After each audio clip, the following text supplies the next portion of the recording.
The rain came down in sheets that Tuesday night, turning the streets of Lower Manhattan into rivers of neon and oil. Elena Marino wiped down the same counter for the third time in 10 minutes, her eyes flicking to the clock above the pie case. 2:17 in the morning. He would be here soon. 18 months of planning. 18 months of tracking patterns, memorizing schedules, learning the rhythms of a world that killed her father and expected her to disappear. The coffee pot sat heavy in her hand, already positioned near the edge of the counter. Not an accident. Nothing about tonight would be an accident. She had been a medical student once. 3rd year, top of her class. A future in emergency medicine stretched out before her like a promise.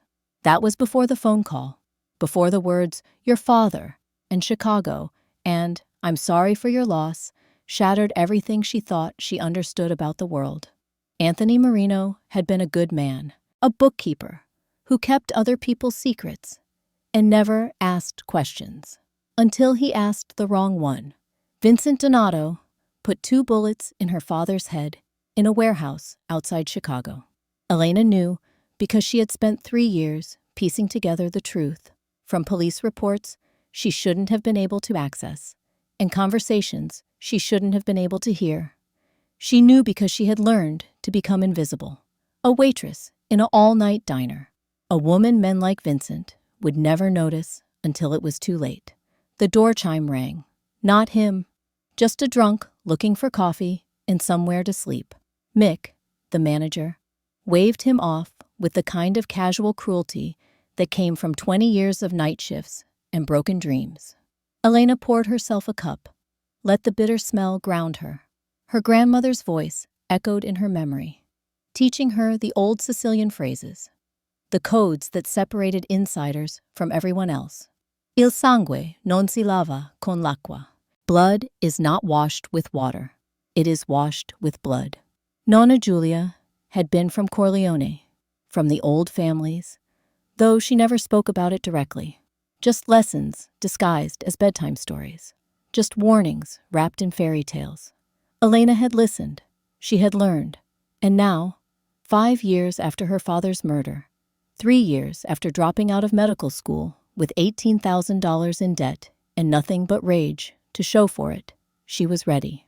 Through the rain-streaked window, she saw movement in the alley across the street. 3 men, 2 more behind them, and 1 figure in an expensive suit, stumbling, 1 hand pressed to his side. Marco Donato, capo dei capi of the Donato family, Vincent's cousin, the man who had unknowingly employed her father, the man whose organization had hunted the Marino family after Vincent's lies, the man she had been watching for 18 months, waiting for this exact moment. The ambush happened fast. Vincent's men moved like wolves, efficient and brutal. Marco went down hard, his suit soaking up rainwater and blood in equal measure. They kicked him twice, checking for signs of life, then dispersed into the night. Professional, clean. They thought he was dead. Elena moved to the window, phone already in her hand, already snapping photos of license plates, faces, anything that might matter later. Her heart hammered, but her hands stayed steady. Medical school had taught her that much. Stay calm, assess, act. Marco tried to stand, failed, collapsed against the brick wall, 1 hand scrabbling for purchase on wet stone. He would bleed out in minutes without help. Elena checked the time. 2:19. Mick was in the back, counting register receipts. The other waitress had gone home an hour ago. The drunk had fallen asleep in booth 7. Now or never. She grabbed the coffee pot with both hands, walked toward the door, then let it slip. The crash shattered the 2 a.m. silence. Ceramic exploded across linoleum. Coffee spread in a dark pool that looked almost like blood in the fluorescent light. Mick came running from the back, already yelling, already assuming she had screwed up again. Perfect. While he focused on the mess, on the cost of a broken pot and wasted coffee, Elena pushed through the door into the rain. The cold hit her like a fist. She ran across the street, shoes splashing through puddles. apron already soaked. Marco Donato lay crumpled against the alley wall, eyes half closed, breathing shallow. Up close, she could see the wound. Gunshot. Left side. Through and through. Missing the major organs, but tearing muscle. He had maybe 20 minutes before shock took him. His eyes opened. Storm gray. Even in the dim light, he looked at her without recognition, without hope, just a dying man watching the world fade. Then he spoke. The words came out wet, broken, but unmistakable. Sicilian dialect, the real kind. From the old country, not the Hollywood version. Maledetti vigliacchi, vi ammazzo tutti. Damn cowards, I will kill you all. Elena's breath caught. This was it, the moment she had scripted in her head 1,000 times. She knelt beside him, ignoring the blood soaking into her jeans, the rain plastering her hair to her face. She leaned close, close enough that he could hear her over the storm, close enough that the words would matter. Il sangue non si lava con l'acqua, Don Donato. Si lava col sangue. Blood is not washed with water. It is washed with blood. His eyes snapped open, really open this time. Recognition flared, not of her face, but of the code itself. Those words meant something. They meant family. They meant the old ways. They meant she knew exactly who he was. Chisei, he whispered. Who are you? Elena smiled, sad, knowing, already pulling him upright with a strength that surprised him. Someone who speaks your language, Don. Now shut up and let me save your life. Behind them, Mick appeared in the diner doorway, backlit and furious. Elena raised her voice, made it shake, made it desperate. He is my uncle. Diabetic. He needs help. She had practiced this lie, refined it, made it believable. Mick hesitated. Not from kindness, but from calculation.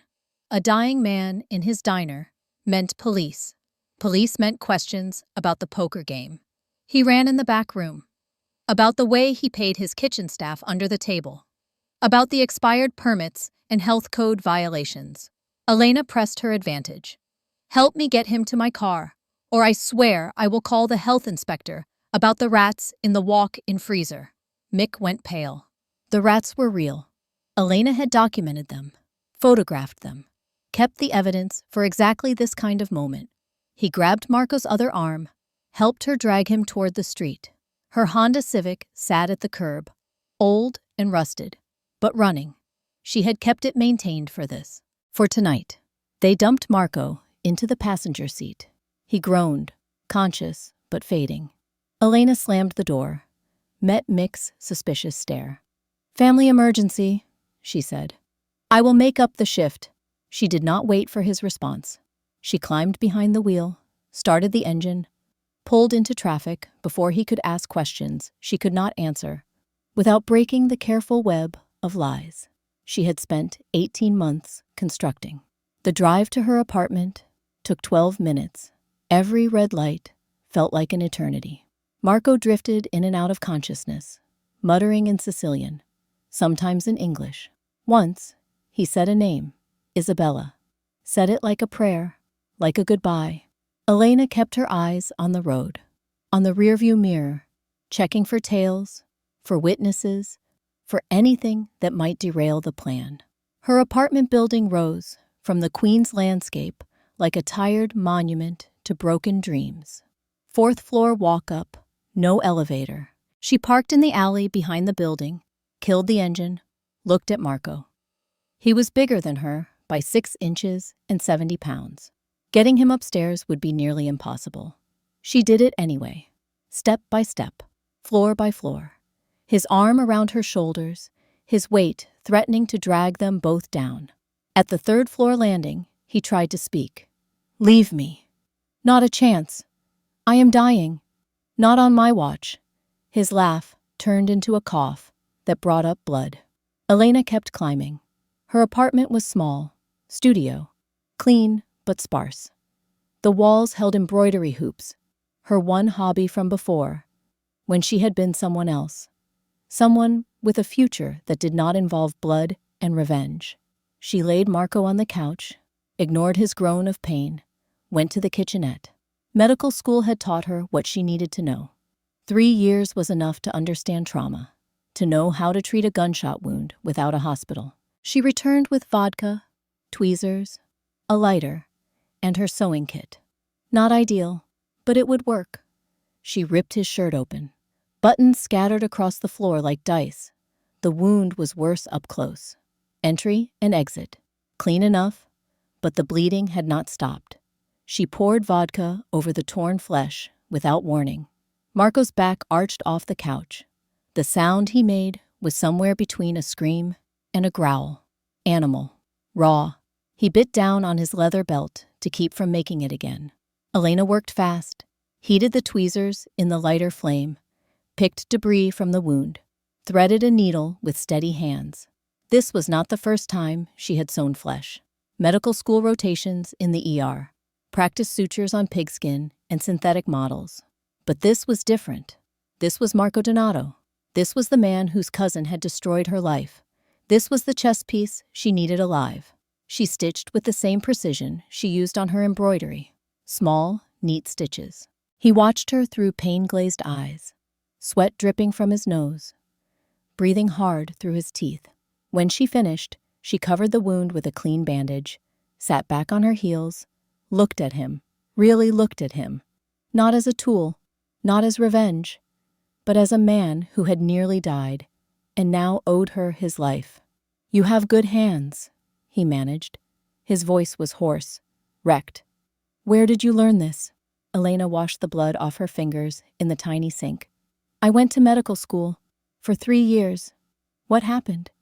Life had other plans. She dried her hands, turned to face him. He had not taken his eyes off her, assessing, calculating, trying to figure out who she was and why she had saved him. She could see the questions forming, see the suspicion. "You spoke the dialect," he said. "In the alley. That was not neighborhood talk. That was code." Elena met his gaze, held it. "My grandmother was from Sicily. Corleone. She taught me a lot of things. Corleone." He sat up straighter, wincing at the pain. "What was her name?" "Julia Messina. Before she married. Before she came to America." Something shifted in his expression. Recognition, maybe. Or just curiosity. "I knew that family. They were connected. Most families from Corleone were. And yet, you are here, a waitress, a medical school dropout, saving a stranger in an alley." He tilted his head. "Who are you? Elena Marino?" She had not told him her last name. He had looked at her driver's license while she was washing her hands. Smart, careful. Even half dead, he was thinking 3 moves ahead. "I am the waitress who just saved your life," she said. "Right now, that is all you need to know." She walked to the worn armchair by the window, pulled a small revolver from her apron pocket. A snub-nosed .38, old, but well-maintained. She placed it on her lap, watched the fire escape, the street below, waiting. Always waiting. Marco Donato watched her back, trying to understand, trying to fit the pieces together into a pattern that made sense. A waitress who spoke Sicilian, who knew the codes, who kept a gun and knew how to use it, who lived alone in a studio apartment with embroidery on the walls and enough medical knowledge to treat a gunshot wound. "You are not just a waitress," he said finally. Elena smiled without turning around. "No, I am not." "Then what are you?" She was a daughter hunting her father's killer.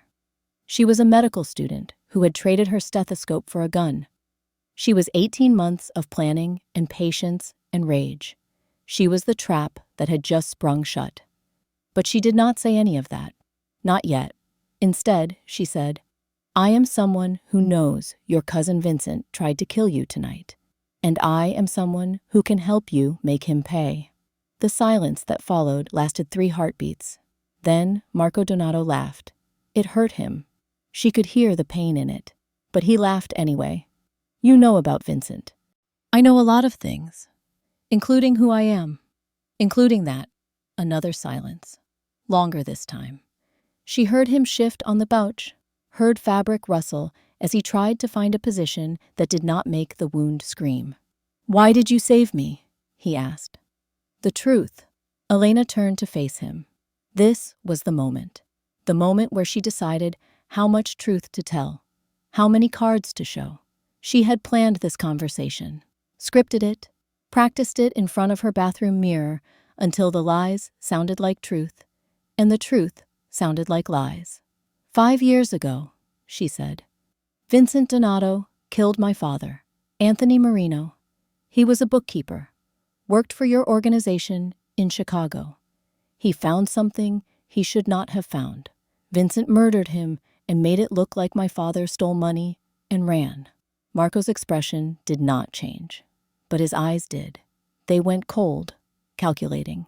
Anthony Marino, he repeated. I remember him.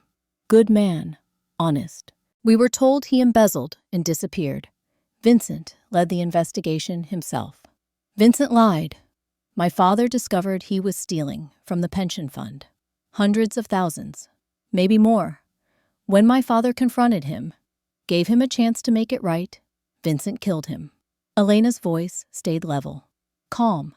She had told this story to herself so many times it no longer hurt. It just was. I was there. I saw it happen. I was 23 years old, hiding in a closet, listening to my father beg for his life. Marco closed his eyes. And you have been waiting. For 5 years. Why me? Why tonight? Because Vincent will not stop until you are dead. Because he shot you tonight, thinking it would be easy. Because you are the only person with the power to bring him down. She leaned forward. I saved you, Don Donato, because I need you alive. Because my father deserves justice. And because Vincent Donato needs to answer for what he took from me.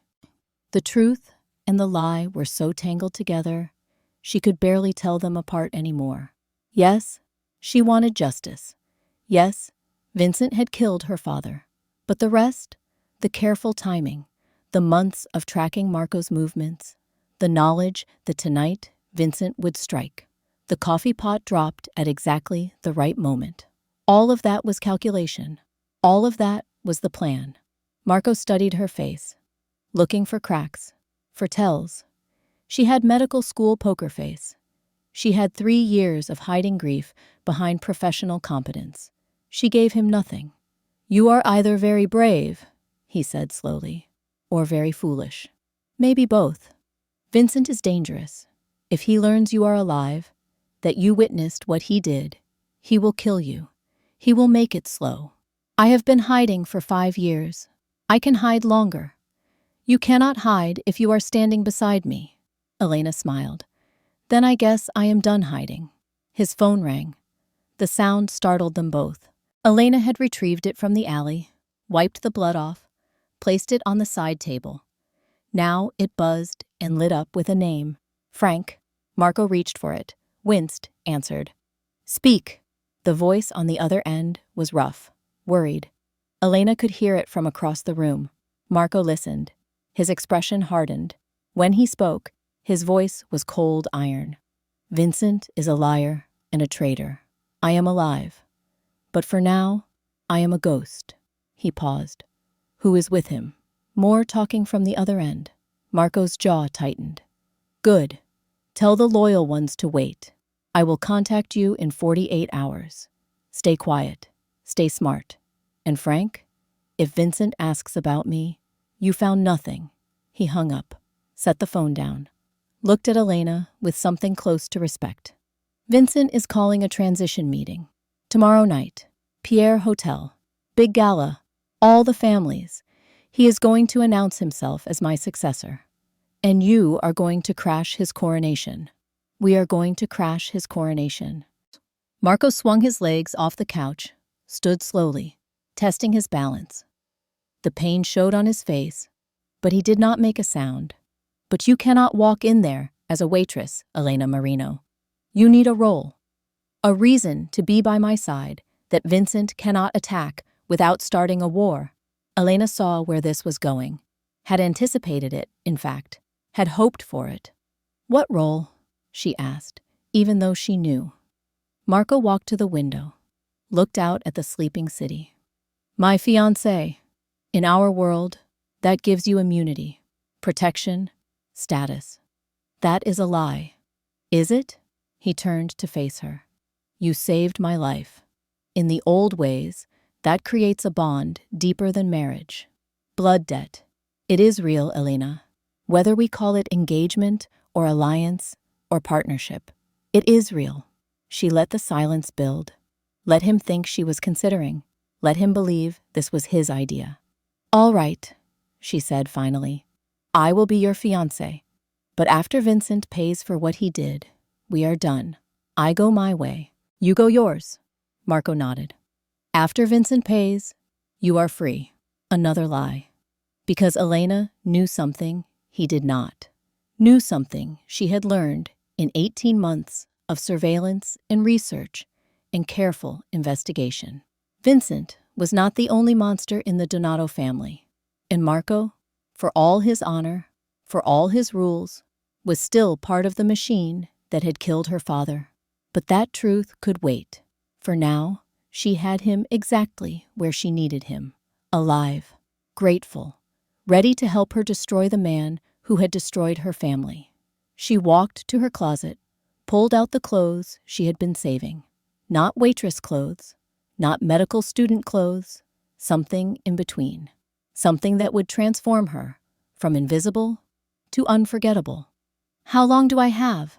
She asked. 24 hours. Frank will arrange the details. Stylist, dress, everything you need to look the part. And if Vincent recognizes my name, Marino. My father worked for you. Anthony Marino had a daughter who disappeared 5 years ago. Everyone assumed she was dead or in hiding. Vincent will not expect you to walk in on my arm. And if he does, we use it. Your testimony against him. Your witness to his crime. Elena nodded. The plan was forming, pieces clicking into place. Not the plan she had spent 18 months building, but close enough. Better, maybe. Because now she had Marco's resources, his connections, his need for revenge to match her own. Get some rest, she said. You lost a lot of blood. You need sleep. And you? I will keep watch. She settled back into the armchair, gun on her lap, eyes on the window. No one gets past me. Marco lay back down on the couch. Within minutes, his breathing evened out. Sleep or unconsciousness, it did not matter. He was alive. He was hers. And in 24 hours, they would walk into Vincent Donato's coronation and burn his world down. Elena sat in the darkness, watching the street below, thinking about her father, about the last time she had seen him alive, about the phone call that had shattered her future, about the 5 years of hiding and planning and waiting for this exact moment. Tomorrow, she would put on a dress worth more than she made in a year. Tomorrow, she would walk into a room full of killers and pretend to be something she was not. Tomorrow, she would start the final phase of a plan 18 months in the making. But tonight, she was still just Elena. Still the girl who had dropped out of medical school to hunt her father's killer. Still the waitress who had memorized Marco Donato's schedule down to the minute.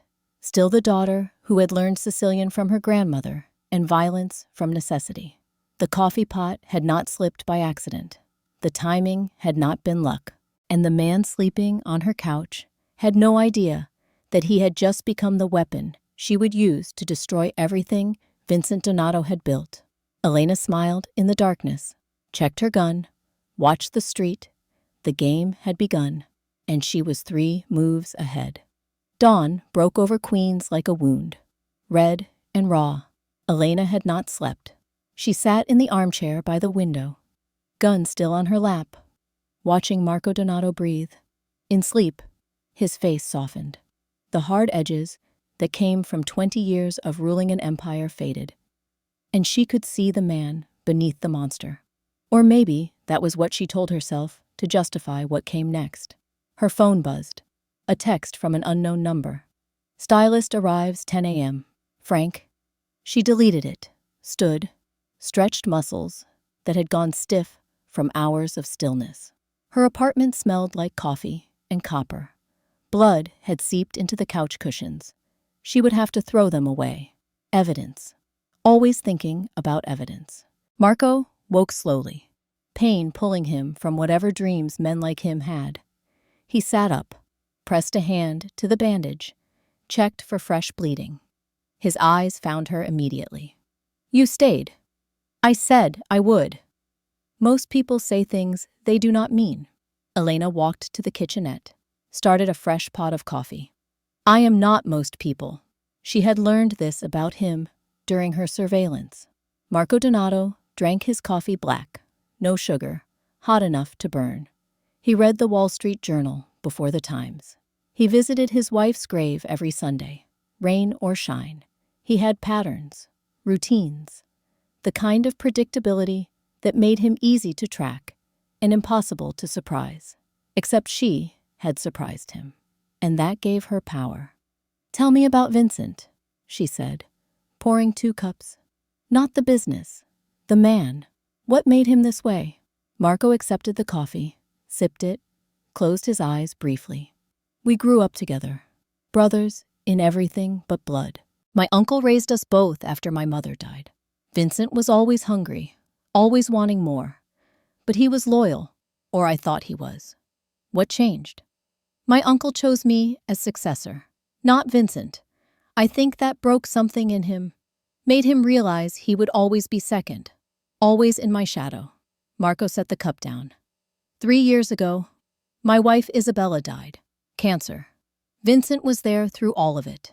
Sat with me at the hospital, helped me with funeral arrangements. I trusted him completely. Elena heard what he did not say. Vincent had been in love with Isabella, had watched his cousin marry the woman he wanted, had stood by while Marco built the life Vincent thought should have been his. Jealousy and ambition made a toxic combination. "He has been stealing for how long?" she asked. "According to what you said, 8 years. Maybe more. The pension fund. Money meant for widows and orphans of soldiers who died for this family." Marco's voice went cold. "That is the unforgivable sin. We are criminals, Elena. We break laws. We hurt people. But we take care of our own. Vincent violated that sacred trust. And my father found out. Your father was thorough, honest.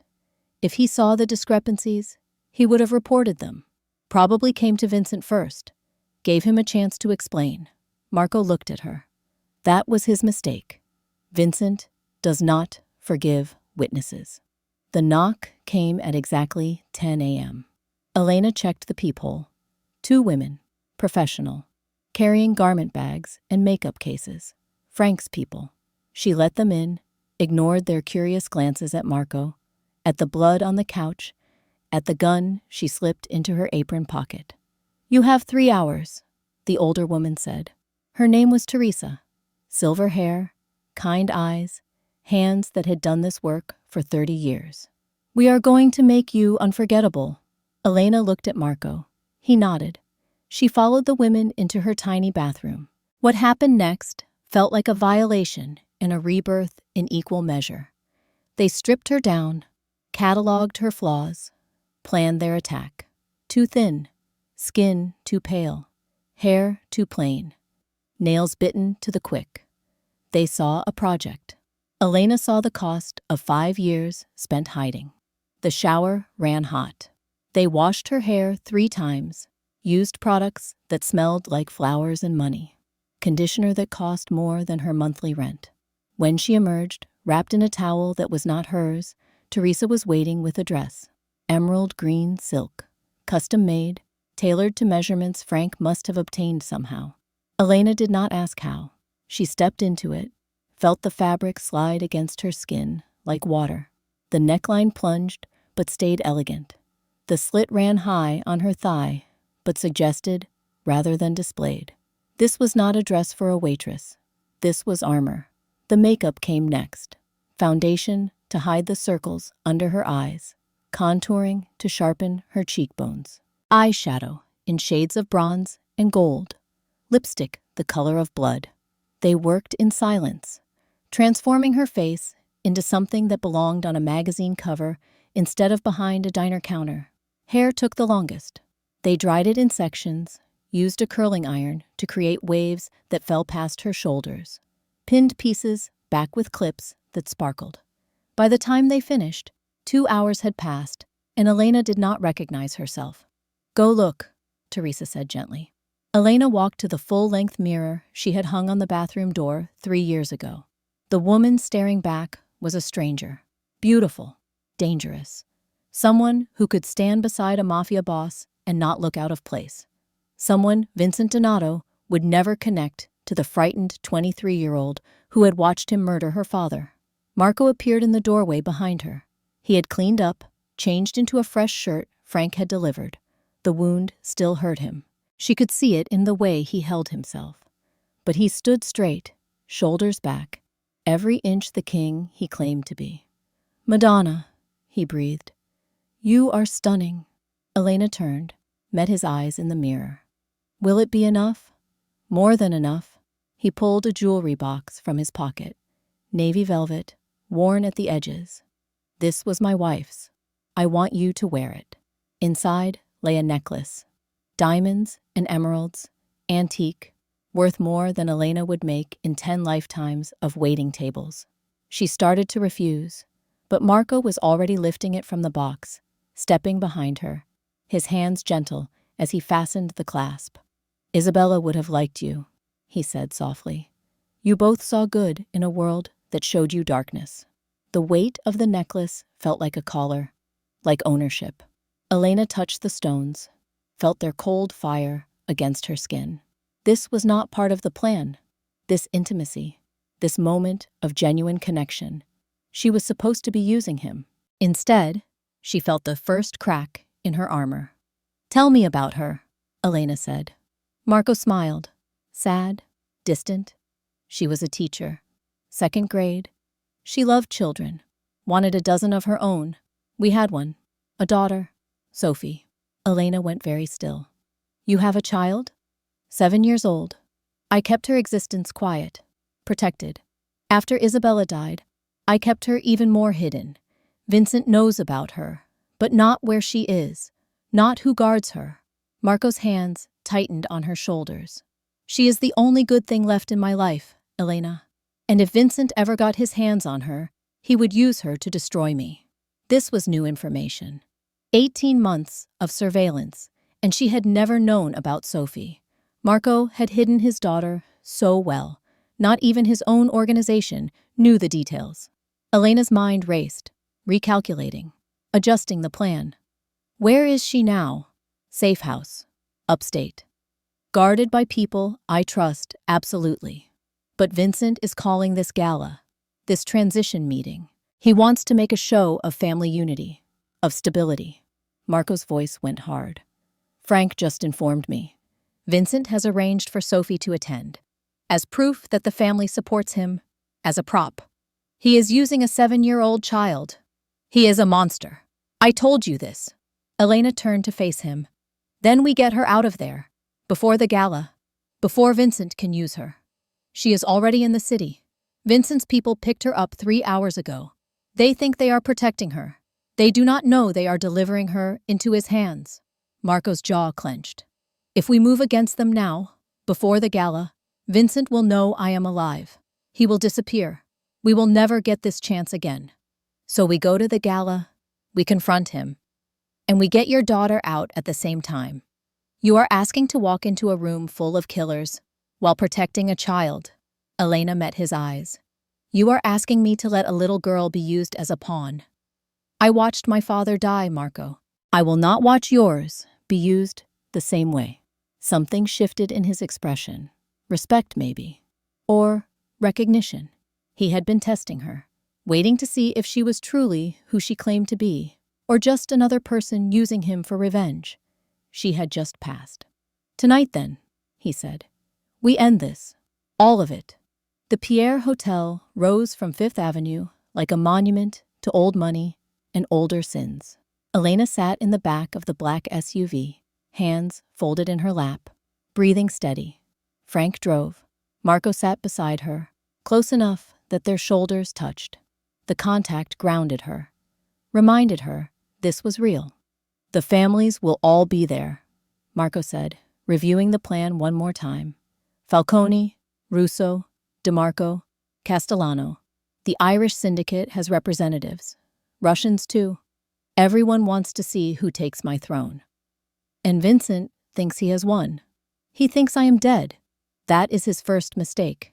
Marco handed her a small item. A half mask, black feathers, and emerald stones to match her dress. Everyone wears masks tonight. It gives us cover.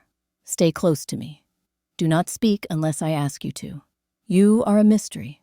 Let them wonder. Elena tied the mask in place. Through the eye holes, the world looked different, distant, like she was watching a play instead of living it. Maybe that was better. Maybe that would make what came next easier. They pulled up to the hotel entrance. Valets waited. Photographers. The gala was a charity event, legitimate on the surface, hosted by Vincent to show the world how respectable the Donato family had become. Underneath, it was a coronation, a transfer of power, a funeral for a man who was not dead.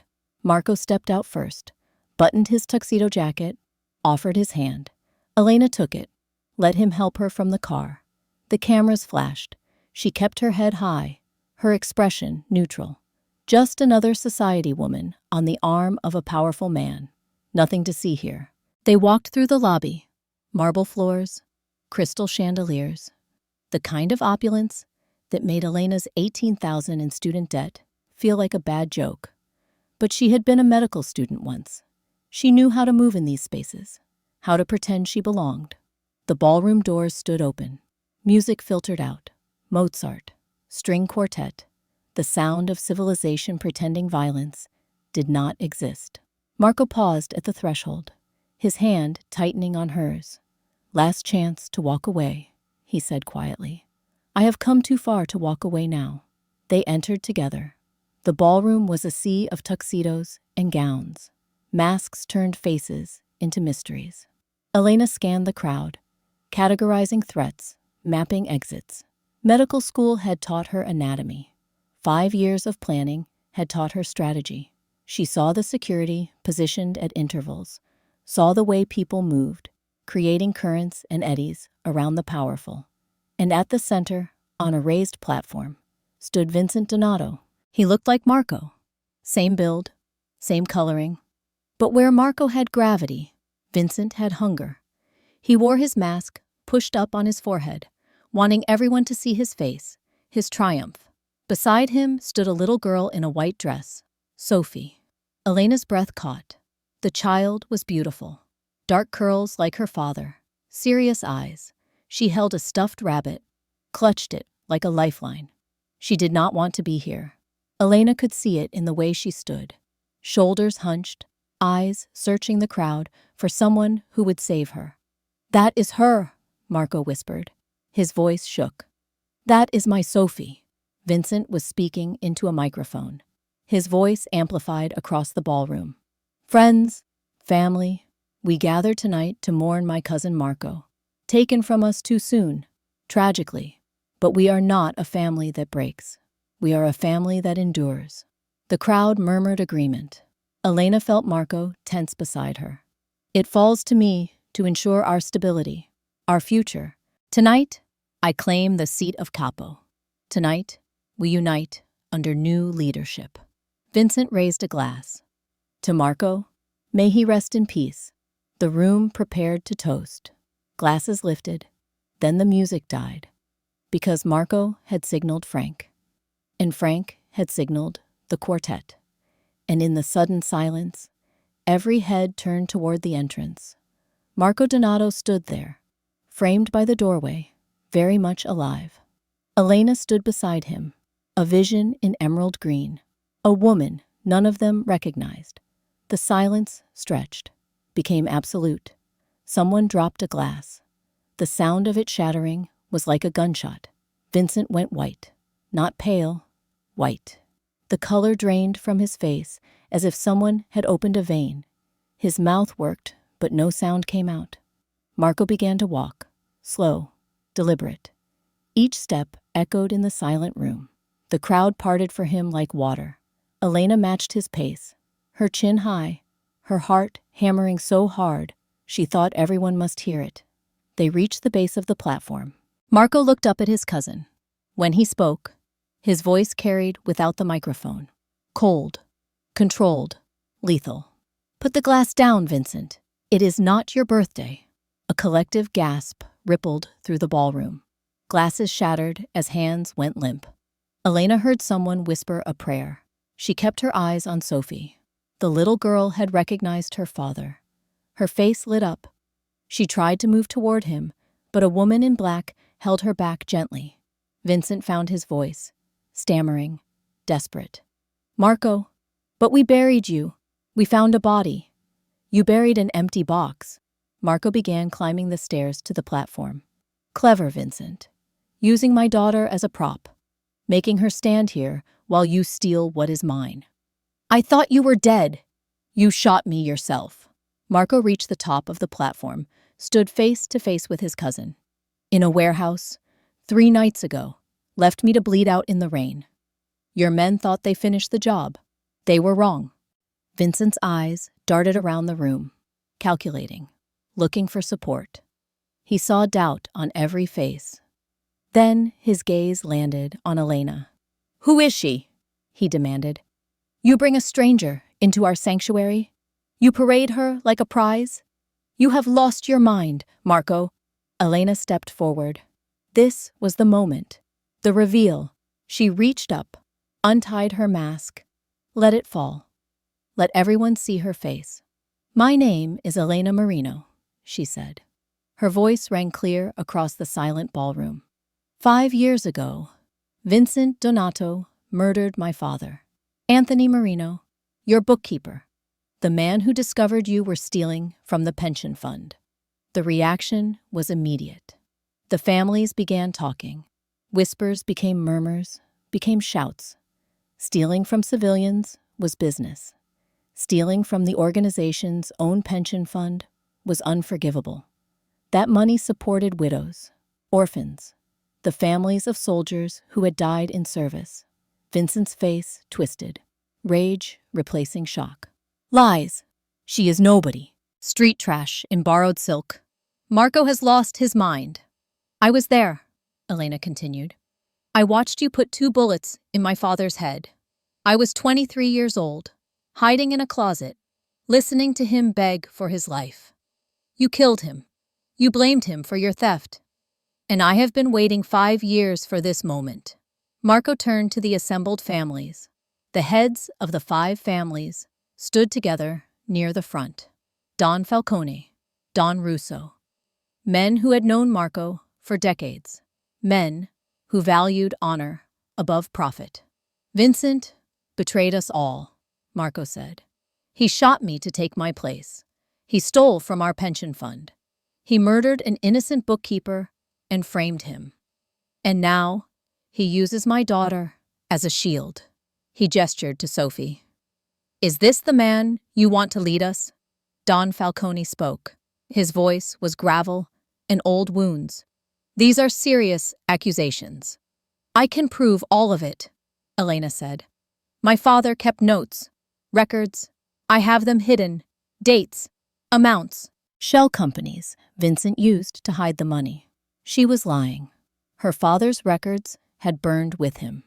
But Vincent did not know that, and the fear in his eyes told her the bluff had worked.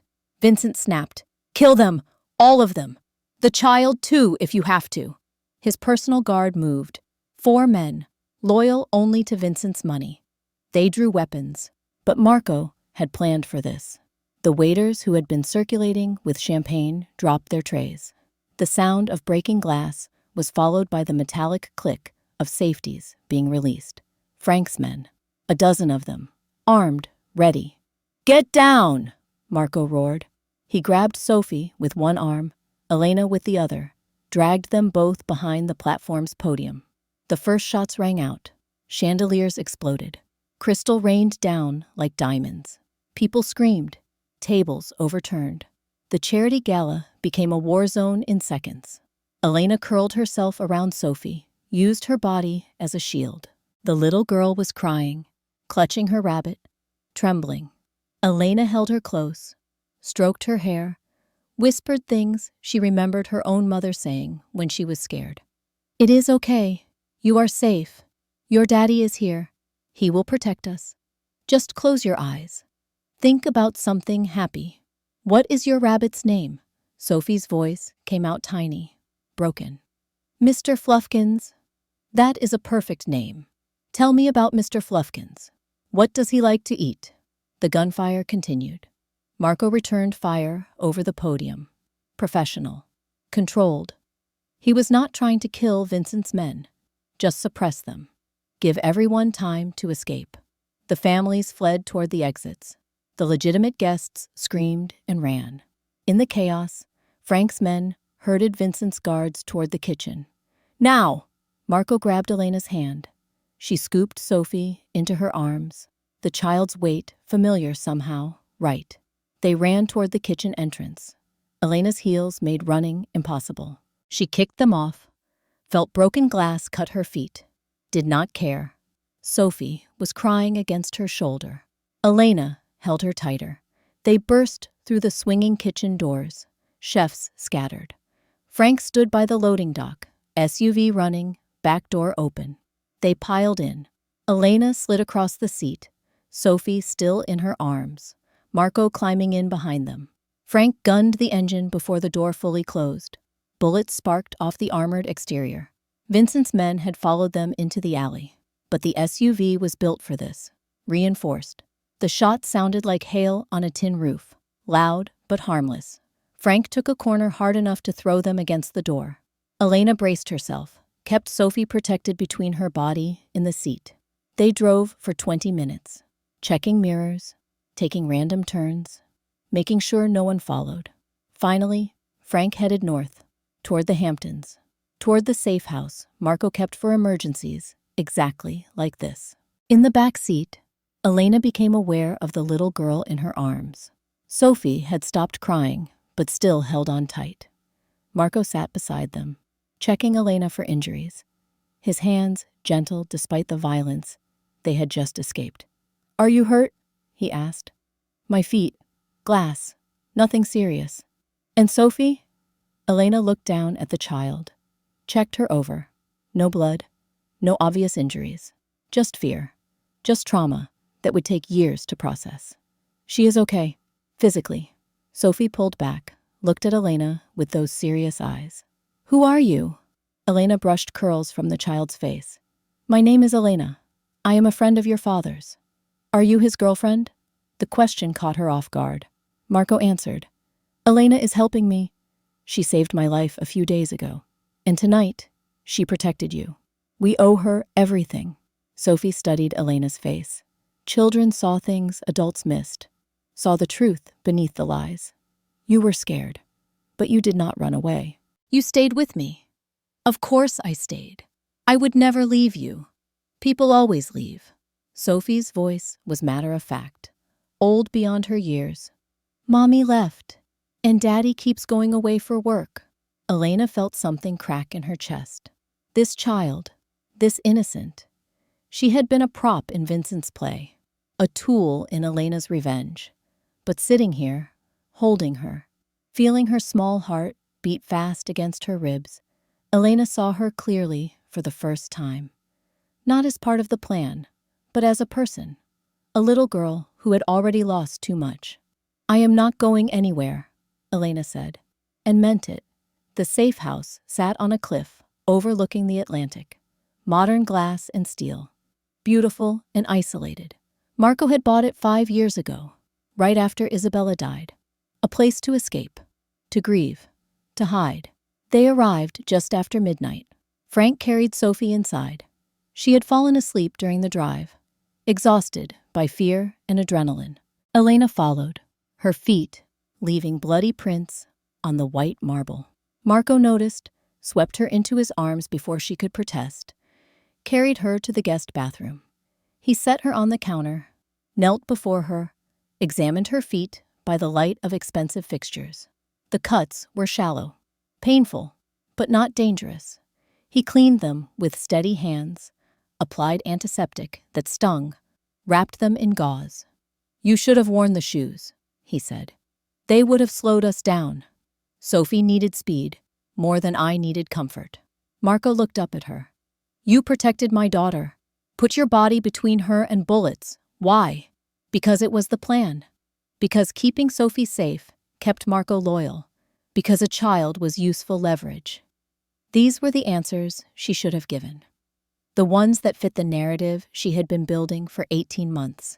Instead, she said, because she is 7 years old, and she has already lost her mother. I was not going to let her lose anything else. Marco's hands tightened on her ankle. You are not what I expected. What did you expect? Someone hard, cold, focused only on revenge. I am all of those things. But you are also kind. You saved me when you could have let me die. You protected Sophie when you could have used her as a bargaining chip. You keep surprising me, Elena Marino. She wanted to tell him the truth, wanted to confess that saving him had been calculated, that being here was part of a plan, that she had orchestrated every moment from the coffee pot to the gala to this exact instant. But Sophie was sleeping down the hall, and Marco was looking at her like she mattered, like she was more than a tool for his revenge or a weapon for hers. So instead, she said, help me check on Sophie. Make sure she is really okay. They found her in the guest room, still asleep, still clutching Mr. Fluffkins. Elena sat on the edge of the bed, checked her pulse, her breathing, all the things medical school had taught her. Sophie stirred, opened her eyes halfway. Elena? I am here, sweetheart. Will you stay until I fall back asleep? Elena looked at Marco. He nodded. She lay down beside Sophie, outside the covers, one hand stroking the child's hair. Marco stood in the doorway, watching. Within minutes, Sophie's breathing evened out.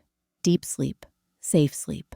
Elena tried to get up, but Marco gestured for her to stay. He disappeared, returned with a blanket, covered her gently. Then he sat in the armchair by the window, his gun on his lap, watching both of them, protecting what was his. Elena closed her eyes. Just for a minute, just to rest. But exhaustion pulled her under. And for the first time in 5 years, she slept without nightmares. She woke to darkness and the sound of glass breaking. Not a window, something bigger. An explosion. The lights died. Emergency systems kicked in, bathing everything in red. Marco was already moving, already reaching for her. Get Sophie! Panic room, now! Elena rolled off the bed, scooped Sophie into her arms. The child woke, crying. Elena ran for the hallway, saw shadows rappelling down from the skylight. Tactical gear, night vision. Vincent had sent contractors, professional killers. Marco fired twice. Suppression, covering their escape. Elena found the panic room where he had shown her earlier. A bathroom converted to a fortress. Steel door, reinforced walls. She shoved Sophie inside. Lock the door. Do not open it for anyone but me or your father. Understand? Sophie nodded, terrified. Elena started to close the door, but Sophie grabbed her hand. Do not go, please. I have to help your father. I will come back. I pinky promise. She made the promise. Closed the door, heard the lock engage. Then she ran back toward the sound of gunfire. This was not the plan. This was chaos. But Marco was outnumbered, and she would not let him die alone. She found him in the living room, pinned down behind the couch. 3 contractors advancing. Elena saw the kitchen, saw the gas fireplace, remembered her medical school chemistry. Gas plus flame equals explosion. She ran for the kitchen, slid across the floor like she was stealing home base. Bullets chewed up the cabinets above her head. She reached the gas main, twisted it open. The hiss filled the air, grabbed a bottle of high-proof vodka from the counter, matches from the drawer. Marco, cover your head. She saw him dive for the hallway. She lit the match, threw the bottle toward the living room where the contractors were advancing, got to her knees, ran. The explosion was a physical thing. Heat and pressure and sound. It picked her up, threw her against the refrigerator. Her ears rang. Her vision grayed. But she was alive. And when the smoke cleared, the contractors were not. Marco found her on the kitchen floor, pulled her into his arms, checked her for injuries. She pushed him away. "Sophie, I need to get Sophie." They ran together. The panic room door was still locked. Elena knocked, called out. The lock disengaged. Sophie stood there, eyes huge, face streaked with tears. "You came back. You promised, and you came back." Elena dropped to her knees, pulled the child into her arms. "Always. I will always come back." Frank appeared from the back entrance, bleeding from his shoulder, but alive. "That was the first wave. Vincent has a helicopter inbound. We have to move." Marco made a decision. "We go to my aunt's house, New Jersey, sacred ground. He would not dare attack us there." They piled into the SUV for the second time that night. Sophie sat in Elena's lap, refusing to let go. Marco beside them, his hand on Elena's knee, grounding her, reminding her she was alive. As they drove through the night, Elena realized something had shifted. The plan she had spent 18 months building had exploded with that safe house. She was improvising now, acting on instinct. And somewhere in the chaos, between protecting Sophie and fighting beside Marco, she had stopped pretending. This was not part of the plan, but it was becoming her life anyway. The drive to New Jersey took 90 minutes through darkness and rain. Sophie slept fitfully in Elena's arms, twitching at every car horn, every siren. Marco sat rigid beside them, his jaw clenched, eyes fixed on the road ahead. Frank drove in silence, checking the mirrors every 30 seconds. They were being hunted, all of them. Rosa Donato's house sat in a quiet suburb where nobody asked questions and everybody minded their business. 2 stories, brick, Virgin Mary statue in the front garden, the kind of place that looked respectable and hid secrets in the basement. Marco had a key hidden under a loose brick, had known where it was for 20 years. Some things never changed. They entered through the kitchen door at 4 a.m. The smell hit Elena immediately. Basil, garlic, old wood, the smell of a home where someone actually lived instead of just existing. Rosa stood at the top of the stairs, a shotgun in her weathered hands, her silver hair in curlers, her housecoat floral and faded. She took one look at them, Marco covered in soot and dried blood, Elena barefoot in a ruined dress worth $10,000, Sophie clinging to a stranger's neck, Frank bleeding through his shirt. Rosa lowered the shotgun. "I saw the news," she said. Her voice was Brooklyn by way of Sicily, hard consonants and harder truths. "Gas leak in the Hamptons. They said no casualties." "Vincent sent contractors," Marco said. "Military grade. We barely got out." Rosa descended the stairs slowly, 70 years old, but still formidable. She looked at Elena with eyes that had seen everything and forgotten nothing. "And this is the girl, the one from the gala, Anthony Romano's daughter." Elena met her gaze. "You knew my father." "I knew everyone, child. In this life, knowing people is how you survive." Rosa set the shotgun on the kitchen table, crossed herself. "I told Vincent to leave your father alone. He did not listen. My son has a sickness. Greed ate him from the inside out." The admission hung in the air. A mother acknowledging her son was a monster. Elena had not expected that, had not planned for compassion from Vincent's own mother. "He called me," Rosa continued, filling a kettle with water, setting it on the stove like they were having a normal conversation instead of hiding from assassins. "An hour ago, said Marco was dead, said he was coming here to collect something. The family ledger." Marco went very still. "The black book." "Your uncle's ledger. 40 years of secrets. Every judge we own. Every politician on the payroll. Every dirty cop who looks the other way. Vincent thinks with that, the commission cannot touch him. He can blackmail the world." Rosa struck a match, lit the burner. "It is in the basement, wine cellar, behind the Chianti bottles. 3rd shelf." Sophie stirred in Elena's arms, woke up confused, saw the unfamiliar kitchen, the stranger with the shotgun. "Daddy?" Marco took his daughter, held her close. "This is Aunt Rosa. Piccola. She is family. You are safe here. I want to go home. Soon. I promise." But Sophie was looking at Elena. "Is Elena coming home with us?" The question made something twist in Elena's chest. Home. As if she belonged there. As if she was part of their family, instead of a weapon pointed at their enemies. "Elena is helping us," Marco said carefully. "She is a friend. She saved me. At the party, the bad men were shooting and she covered me up." Sophie reached for Elena. "I want her to stay." Rosa watched this exchange with knowing eyes.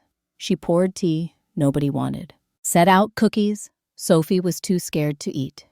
The child knows who protects her. Children always know. Headlights swept across the kitchen window. 3 vehicles, black SUVs. Vincent had arrived. "Upstairs," Rosa said calmly. "Take the child. Let me handle this." "No." Marco set Sophie down gently, guided her toward Elena. "Stay with Elena, no matter what happens." Elena took Sophie's hand, started to lead her toward the stairs. But Sophie planted her feet. "You said you would stay. You promised. And I will keep that promise. But right now, I need you to be brave. Can you do that for me?" Elena knelt, looked Sophie in the eyes. "Go upstairs with Aunt Rosa. Hide in her room. If anything bad happens, you get out the back window and run. Do not stop. Do not look back. Just run. What about you?" "I will be fine. I am very good at taking care of myself." It was a lie. Elena was terrified, but Sophie needed to see strength, needed to believe the adults would handle this. So Elena smiled, squeezed her hand, watched Rosa take the child upstairs. Then she turned to Marco. "What is the plan?" "There is no plan. Vincent came for the ledger. We give it to him. And then we improvise." The front door opened without knocking. Vincent walked in like he owned the place. Maybe he thought he did. His mother's house. His family's legacy. He wore a long coat, wet with rain. Behind him stood 4 men. Not contractors this time. Family. Soldiers who had known Marco for years. Men caught between loyalty to their capo and fear of the man who might be capo next. Vincent stopped when he saw them. Marco standing by the table. Elena beside him, a kitchen knife in her hand, because it was the only weapon available. His eyes went from Marco to Elena and back, calculating, adjusting. "Cousin," Vincent said. His voice was different, rougher, damaged somehow. "You are harder to kill than I thought. You shot me, left me to bleed out, attacked my daughter, used her as a prop at your coronation." Marco's voice stayed level, controlled, but Elena heard the rage underneath. "You violated every code we have." "Codes," Vincent laughed, bitter. "You always loved your codes, your honor, your precious rules, while I did the dirty work, while I cleaned up your mistakes, while I stood in your shadow and smiled and pretended it did not kill me. So you killed my wife instead." The silence that followed was absolute. Elena saw Vincent's face change, saw guilt flash across it before anger replaced it. "Isabella died of cancer," Vincent said, but his voice shook. "Isabella died of poison, slow acting, untraceable, given to her over months, disguised as vitamins, by someone she trusted." Marco took a step forward. "You loved her. I know that. And when she chose me, it broke something in you. So you took her away, made it look natural, stood by my side at her funeral, and helped me grieve the woman you murdered." Elena felt the air leave the room. This was not part of what she knew, not part of her research. Marco had been carrying this knowledge, this pain, and still he had functioned. Still he had led. Vincent's face crumpled, then hardened. "Prove it." "I do not need to prove it. I know it. And that is enough." Marco gestured to the basement door. "You came for the ledger. Take it. Then we settle this. Just you and me. No soldiers, no family. The way it should have been from the start." Vincent considered. Elena could see him thinking, weighing options. The ledger gave him power, but killing Marco gave him legitimacy. He needed both. Where is it? Basement. Wine cellar. You know where. Vincent gestured to two of his men. Check it. They moved toward the basement door, opened it, started down the wooden stairs. Elena watched Marco, saw the tension in his shoulders, saw his eyes flick to her. A message. Be ready. She did not know for what, but she trusted him. Or maybe she just had no other choice. Vincent crossed to the kitchen table, pulled out a chair, sat like he was visiting for Sunday dinner. You brought quite the companion, Marco. Anthony's daughter. I wondered what happened to her. Thought maybe she died. Or got smart and disappeared. She is smarter than both of us, Marco said. She survived you. That takes strength. She is a witness. Witnesses do not live long in our world. Elena spoke for the first time. I have lived 5 years, Vincent. I can live 5 more. 500 more. However long it takes. For what? Revenge? Justice? Those are fairy tales, little girl. This world does not work that way. I noticed. My father was an honest man. He died for it. You are a thief and a murderer. And you are about to get everything you wanted. Vincent smiled. Finally, someone who understands how the world really works. The men came back from the basement, empty-handed, confused. It is not there, boss. The shelf is empty. Vincent's smile vanished. He stood so fast, the chair fell over. What? The hiding spot. Nothing there. Someone took it. Vincent turned to Marco. Where is it? Where you will never find it.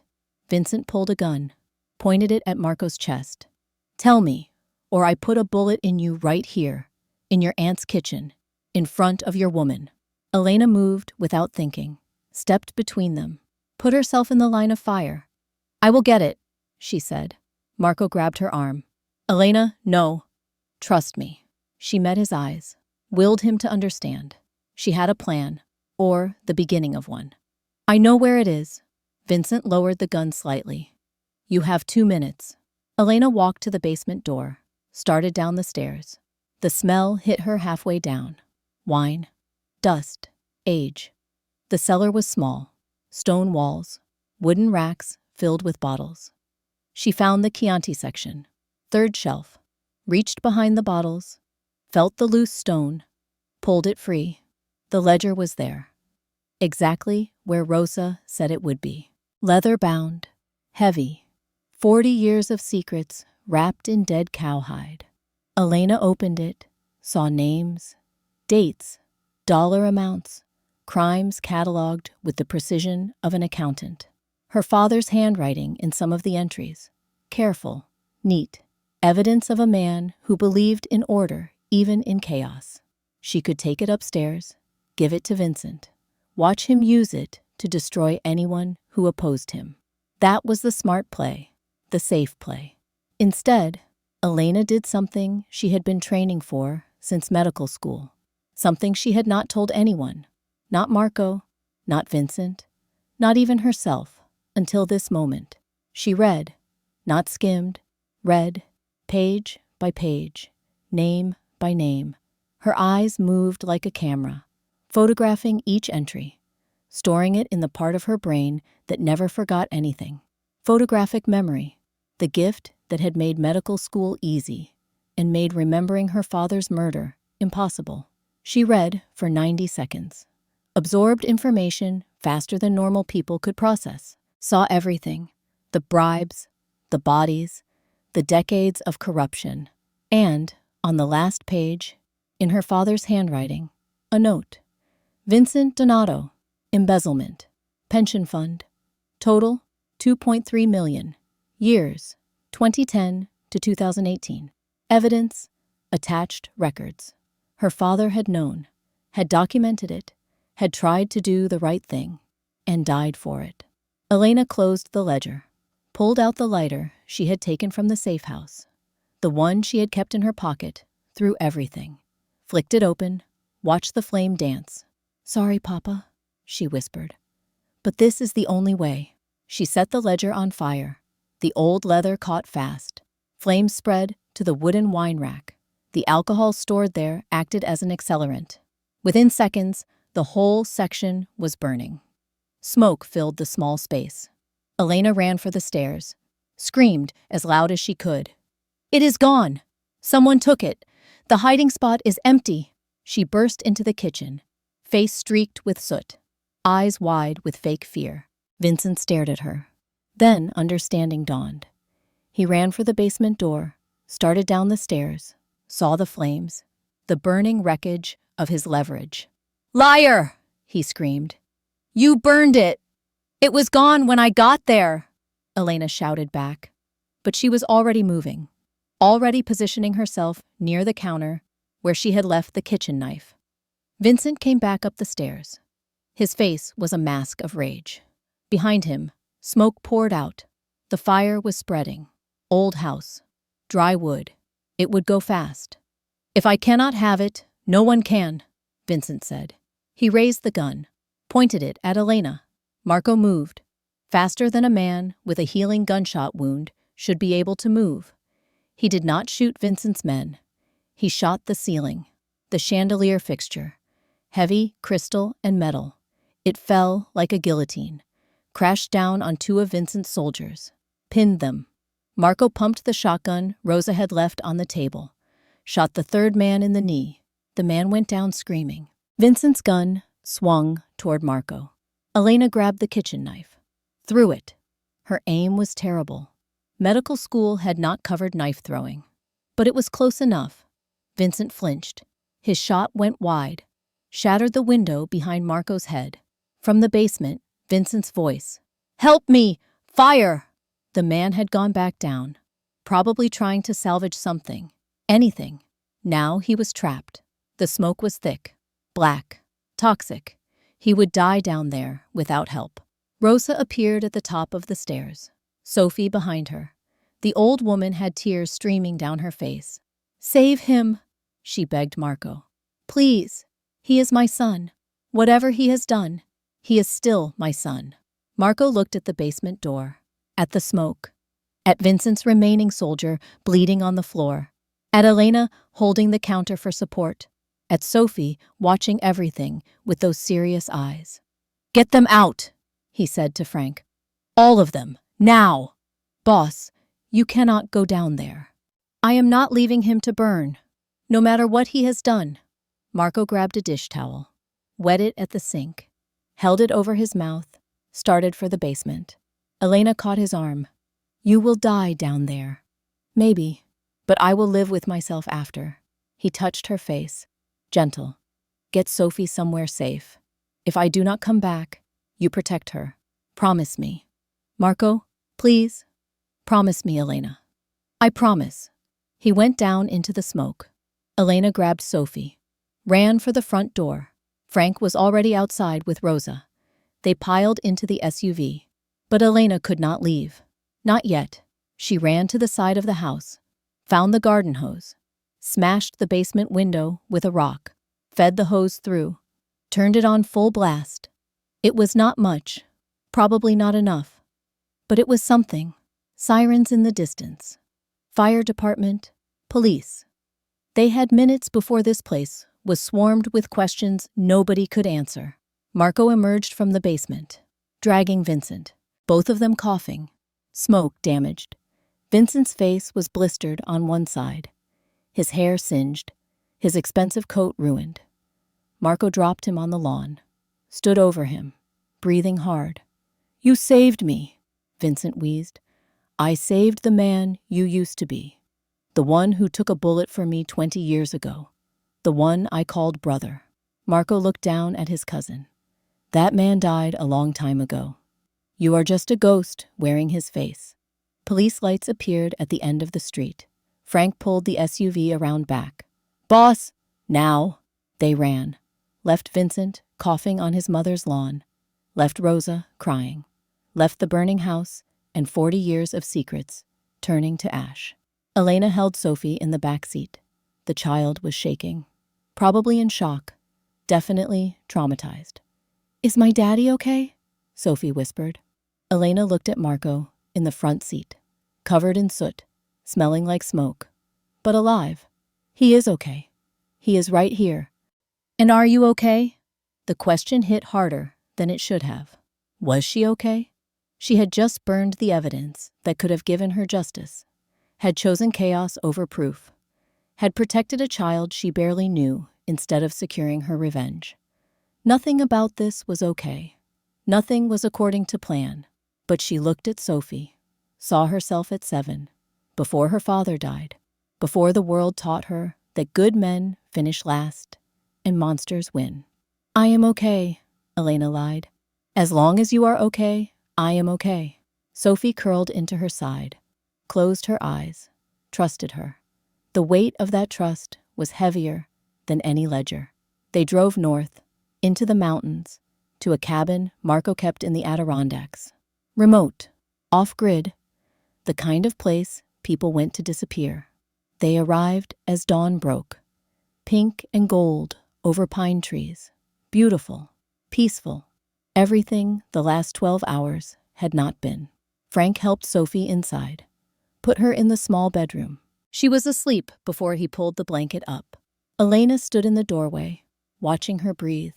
Such a small thing, so fragile, so much like Anna. Marco appeared beside her. She will have nightmares. So will we all. You protected her. Again, you keep doing that. Someone has to. It is more than that. Marco turned her to face him. You care about her. I can see it. This is not about revenge anymore, is it? Elena wanted to deny it, wanted to stick to the script, but she was tired, so tired, and the lies were getting harder to maintain. I do not know what this is about anymore, she admitted. I burned the ledger, Marco. The one thing that could prove what Vincent did, the evidence against him. I burned it.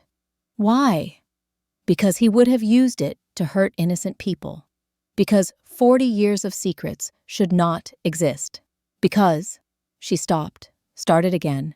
Because I looked at Sophie and I thought about my sister Anna. About how the world took her from me. And I could not let it take anything else. Marco pulled her close. She let him, rested her head against his chest, heard his heartbeat, steady, strong, alive. Vincent survived the fire, he said quietly. Frank got word. He is in the hospital, half his face burned. He will live. And then he will come for us. He has nothing left to lose now. No leverage, no ledger. Just rage and money and access to people who kill for a living. So what do? We end it, once and for all. Marco stepped back, looked at her. 3 weeks. We stay here. We train. We prepare. And then we go to him. On our terms. Our ground. Where?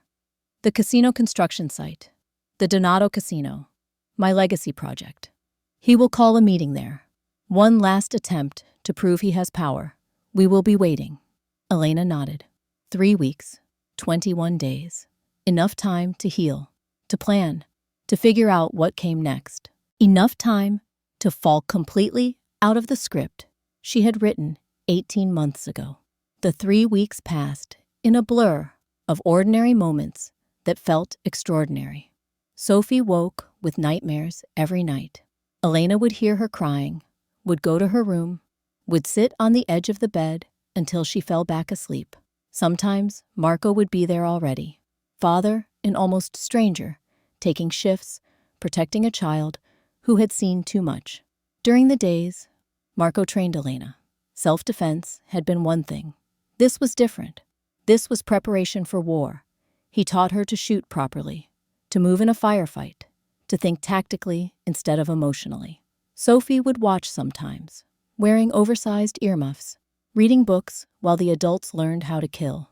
Again, Marco would say, and Elena would clear the makeshift range. Again and again, until her hands stopped shaking, until hitting the target became muscle memory. At night, they cooked together. Simple meals, pasta, sauce from canned tomatoes, bread from the freezer. Sophie would help, measuring ingredients, stirring pots, learning that family was created in kitchens as much as battlefields. My mommy used to make this, Sophie said one evening. She was watching Elena chop garlic. She said cooking was love you could taste. Elena's hands stilled. Your mommy was right. Do you cook for people you love? I am learning to. Sophie considered this. Do you love my daddy? The question hung in the air. Marco was in the next room, could probably hear.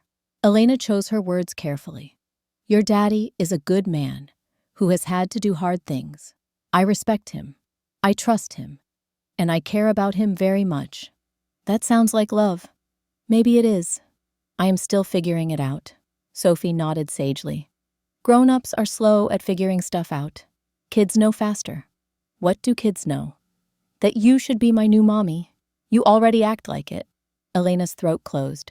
She set down the knife, knelt in front of Sophie, looked into those serious eyes.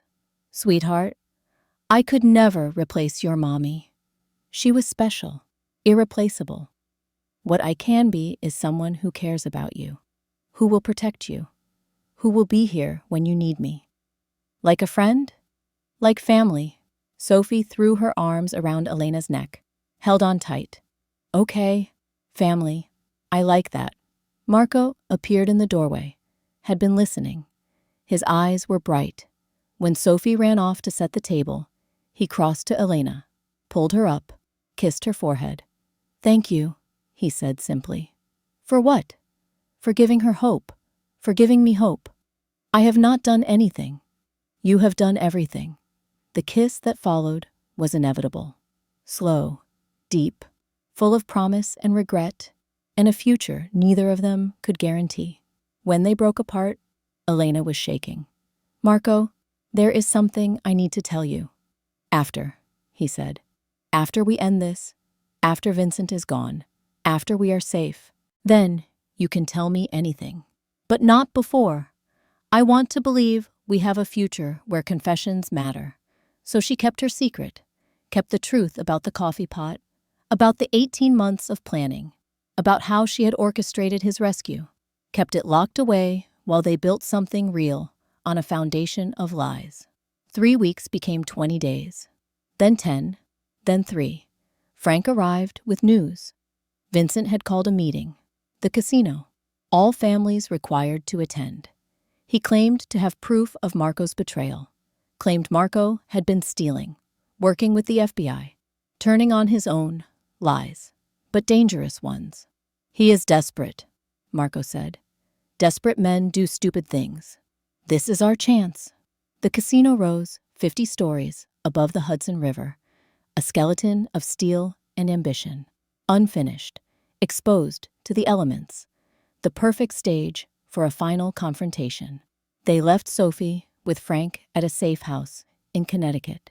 She cried, begged Elena not to go, made her promise to come back. Pinky promise? Sophie held out her small finger. Elena linked her pinky with Sophie's. Pinky promise. I will come back. Both of us will. The drive to the city felt like driving toward an ending. Maybe theirs, maybe Vincent's, maybe everyone's. The construction elevator rattled up 50 stories. Elena wore tactical clothes. Black, practical. Not the emerald dress, not the mask. This was not a gala. This was a reckoning. The elevator doors opened onto the unfinished penthouse floor. Wind whipped across the open deck. The representatives of the 5 families stood in a cluster. Don Falcone, Don Russo, men who had known Marco for decades. The Irish syndicate sent 3 hard-faced men in wool coats. Russians stood near the edge, smoking. Not Vincent's people, just observers, waiting to see who would win. Vincent stood at the center. He wore a white ceramic mask on the right side of his face, covering the burns. The rest of him looked smaller somehow, diminished, but no less dangerous. Cousin, he said when he saw them, you have 9 lives, and you have no face. Take off the mask, Vincent. Let them see what betrayal looks like. Vincent laughed, raw, damaged. I have something better than a face. I have proof. He held up a USB drive. Digital copy of the ledger. Everything. Every secret. You touch me. This goes to the FBI. Your choice. Marco stopped 10 paces away. There is no digital copy. Elena burned the ledger. You are bluffing. Am I? You want to bet everything on that? Yes. The word hung there. Simple. Final. Vincent's confidence wavered. He looked at the families, saw doubt, tried another angle. He brought a woman into our business. An outsider. She knows our secrets. He pointed at Elena. She is a liability, a witness. She does not belong here. Elena stepped forward. This was it, the moment she had been working toward for 5 years. She looked at the assembled men, respected, feared, powerful. She saw them for what they were, criminals playing dress-up, men who built empires on the backs of people like her father. My name is Elena Marino, she said. Her voice carried across the wind. 5 years ago, Vincent Donato murdered my father.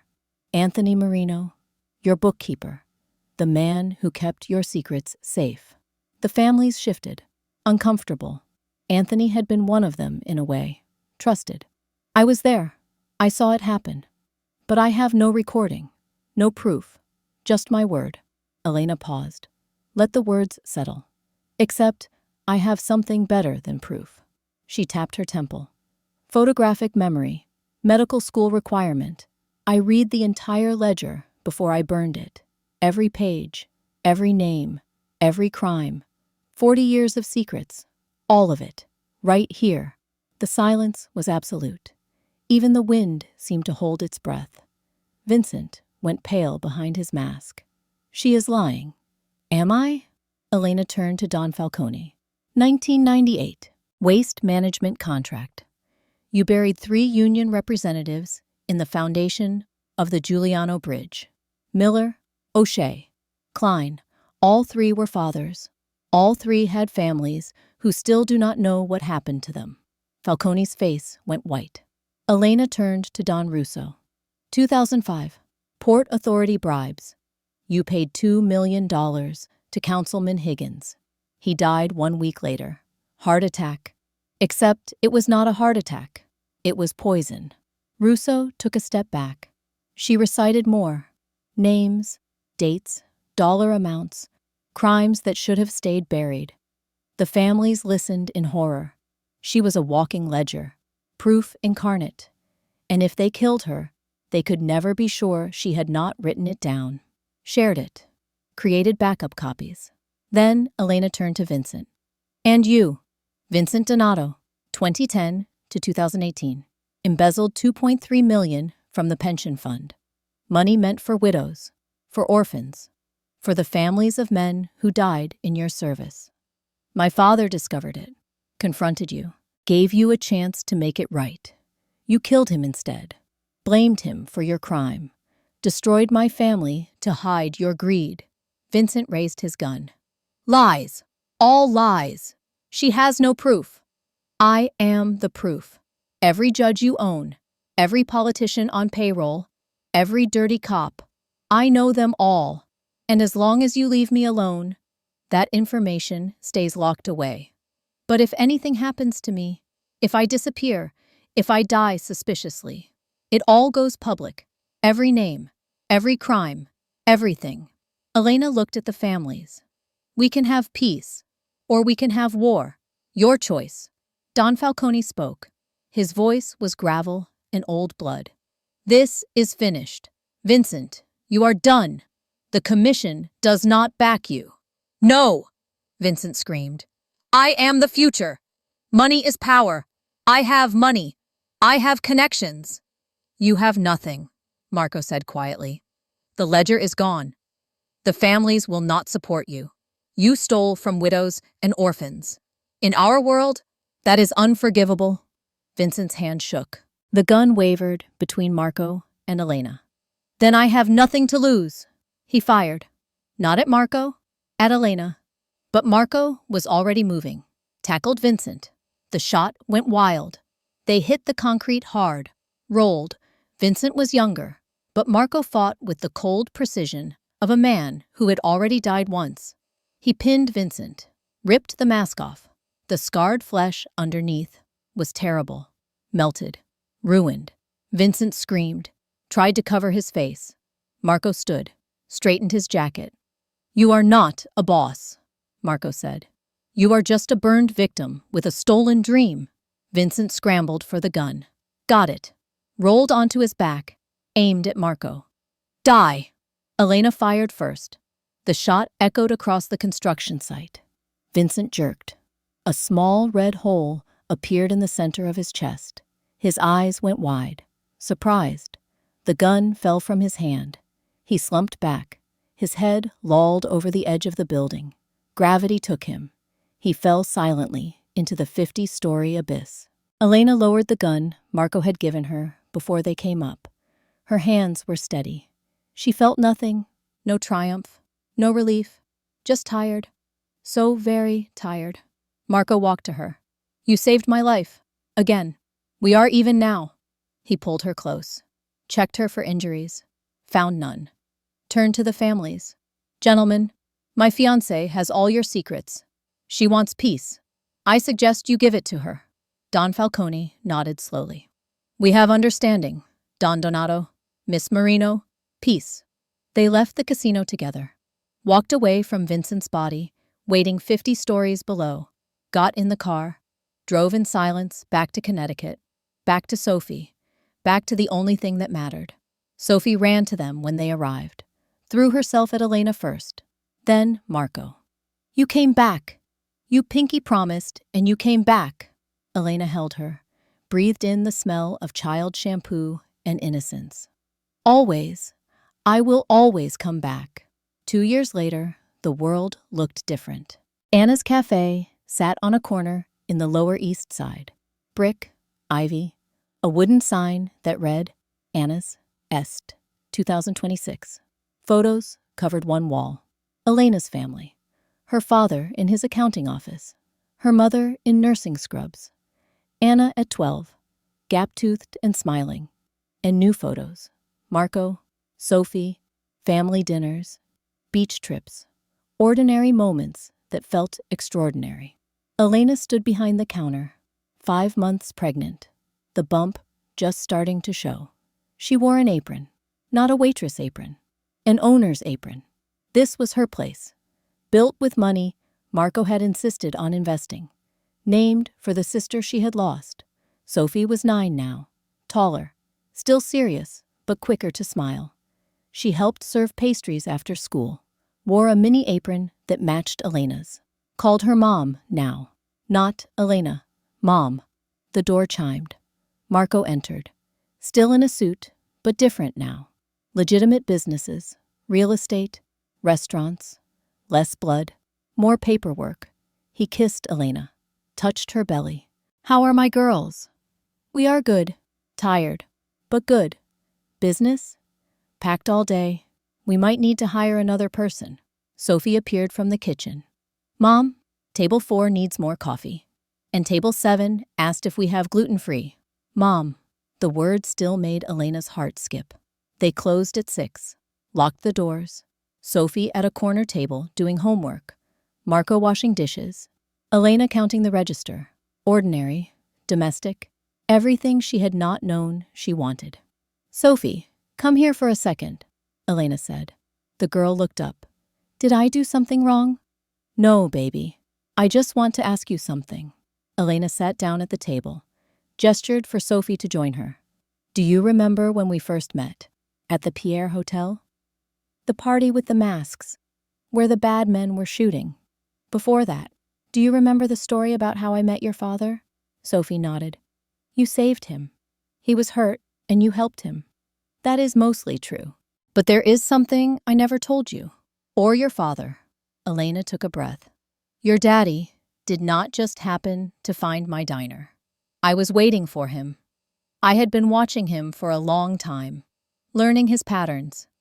And that night, when he got hurt, I dropped a coffee pot on purpose to distract my boss, so I could get to him first." Sophie's eyes went wide. "You planned it?" "I did. Because I needed his help to find the man who hurt my family. It was not an accident. It was a plan." Marco had stopped washing dishes, was listening.